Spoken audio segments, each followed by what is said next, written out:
Kesorotan perihal korupsi lainnya, Saudara, Mahkamah Agung tanggapi sindiran Presiden Prabowo Subianto soal vonis ringan koruptor.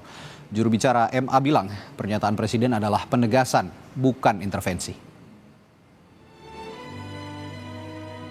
Juru bicara Mahkamah Agung, Yanto, menjelaskan pernyataan Presiden Prabowo terkait koruptor yang merugikan negara hingga triliunan rupiah harus divonis 50 tahun pidana penjara adalah bentuk penegasan dari seorang presiden. Terkait vonis Harvey Muiz, Yanto bilang putusan hakim belum ingkrah karena jaksa penuntut umum mengajukan banding. Ya, dari Mahkamah Agung kalau statement beliau selaku presiden itu menganggap itu bukan intervensi. Kan itu penegasan ya, lebih daripada penegasan. Kalau seperti itu. Jadi kita memaknainya beliau itu statementnya adalah penegasan. Kalau sudah nyata-nyata terbukti, ya, artinya alat buktinya itu terpenuhi bahwa dia korupsi, dan korupsinya adalah ratusan triliun, beliau mengendaki hukuman yang berat sampai 50 tahun tadi.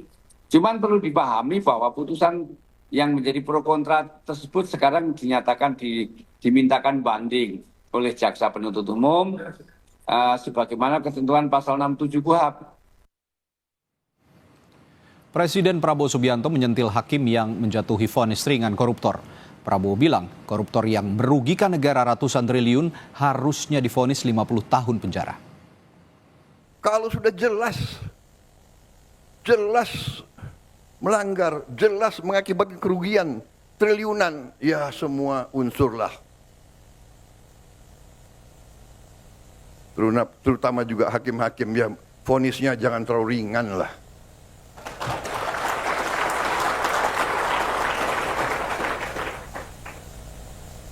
Nanti dibilang Prabowo nggak ngerti hukum lagi. Tapi rakyat pun ngerti, rakyat di pinggir jalan ngerti. Ngerampok triliunan, kalau triliunan, ratusan triliun. Jaksa Agung naik banding nggak? Naik banding ya? Naik banding. Vonisnya ya 50 tahun begitu kira-kira itu.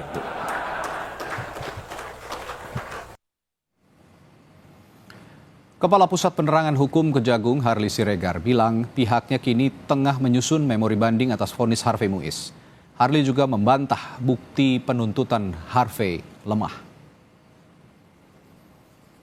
Kapus Penkum Kejagung bilang jaksa penuntut umum sedang menyiapkan dalil-dalil dalam memori banding, meski salinan putusan pengadilan belum diterima.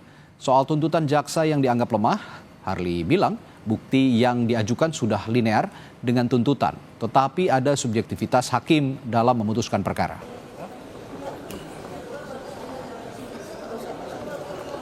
Didaftarkan di pengadilan, dan saat ini jaksa penuntut umum sedang fokus dalam rangka menyusun butir-butir atau poin-poin dalil-dalil yang terkait dengan memori banding. Kalau Anda mengikuti bagaimana pertimbangan-pertimbangan yang disampaikan oleh majelis hakim dalam persidangan itu, sesungguhnya apa yang sudah diajukan oleh penuntut umum terkait dengan pemenuhan alat bukti pasal 183, 184 itu sudah sangat linear, ya. Hanya saja kan bahwa pertimbangannya menyatakan tuntutan itu terlalu tinggi, jadi ada subjektivitas di situ, ya. Kalau dari sisi substansi nggak ada masalah.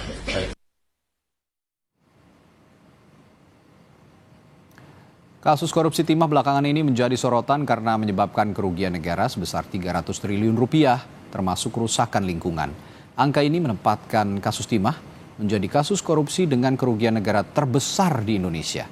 Dengan nilai kerugian negara sebesar 300 triliun rupiah, vonis tertinggi hanya diberikan kepada Mokhtar Riza Pahlevi selaku Direktur Utama PT Timah dengan vonis 8 tahun penjara. Sementara untuk kasus korupsi Duta Palma Group yang merugikan negara sebesar 78 triliun rupiah, terdakwa Surya Darmadi mendapat vonis yang sempat buron, divonis 16 tahun penjara. Sebelumnya Surya Darmadi juga pernah ajukan peninjauan kembali, namun hasilnya ditolak oleh Mahkamah Agung. Dan yang ketiga adalah kasus korupsi proyek BTS 4G yang meraup kerugian negara sebesar maksud kami 8 miliar rupiah, turut melibatkan ex Menkominfo Joni G. Plate. Ia akhirnya divonis 15 tahun penjara.